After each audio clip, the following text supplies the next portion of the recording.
আসসালামু আলাইকুম রহমতুল্লাহ। দেশ এবং দেশের বাইরে যে যেখান থেকে এই মুহূর্তে আমার চ্যানেল দেখছেন সকলকে প্রীতি ও শুভেচ্ছা জানিয়ে আজকের ভিডিও শুরু করছি। বন্ধুরা, আজকের ভিডিওর বিষয়বস্তু হলো পুরাতন পেঁপে গাছে এই গ্রীষ্মকালে কি পরিচর্যা নেওয়া উচিত এবং কি সার দিলে আবারও পুরাতন অবস্থা থেকে নতুনের মতো পেঁপে হবে, ব্যাপক পেঁপের ফলন হবে।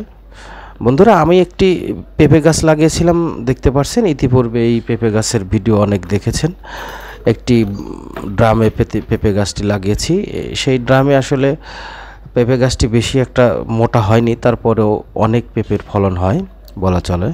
তো পেঁপে গাছটিতে এখন গ্রীষ্মকালে প্রচুর খরা, প্রচুর রোদ, সেই জন্য আমি ড্রামের উপরের ভাগে বিভিন্ন খড়কুটো, বিশেষ করে নারিকেলের খোসা এবং অন্য পাতা দেওয়া যেতে পারে, যেন প্রচুর খরা সেই মাটিকে গরম না করতে পারে। বন্ধুরা জানেন, মাটি গরম হলে দুপুর দিকে সেই গাছটি নুয়ে পড়বে এবং সেই নুয়ে পড়া থেকে গাছটি দুর্বল হবে, তখন পেঁপেগুলো, ফলন্ত পেঁপেগুলো ঝরে যাবে। সেই জন্য আমি খড়কুটে দিয়েছি। আর আপনারা এর পাশাপাশি আরেকটি কাজ করতে পারেন, সেটি হলো কলমি শাক বা পুঁই শাক, যেগুলো স্বল্প মেয়াদি, সেই শাক গাছগুলো লাগালে সেখান থেকেও এই মাটি গরম থাকবে না, গরম হবে না।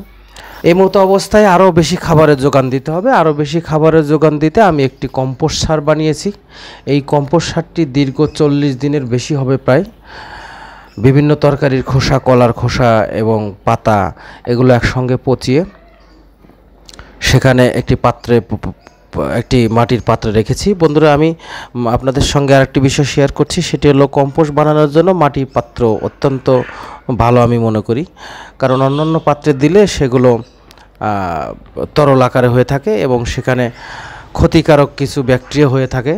তো এই মাটির পাত্রে এই সারগুলো বানালে সেখানে তরল আকারে হয় না, খুব শক্ত এবং ঝরঝরে আকারে হয়ে থাকে।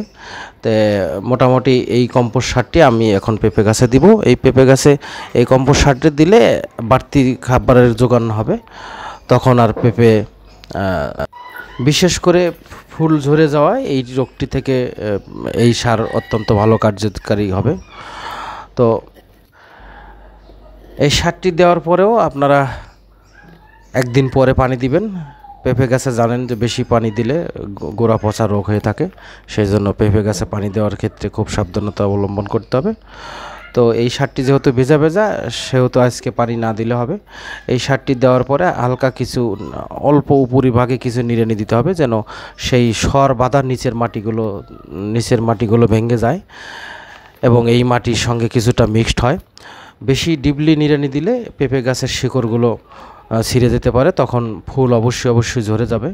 তো বন্ধুরা, এই ছিল আজকের ভিডিও। অন্য কোনো বিষয় নিয়ে অন্য কোনো দিন কথা হবে। সকলেই ভালো থাকবেন। আল্লাহ হাফেজ।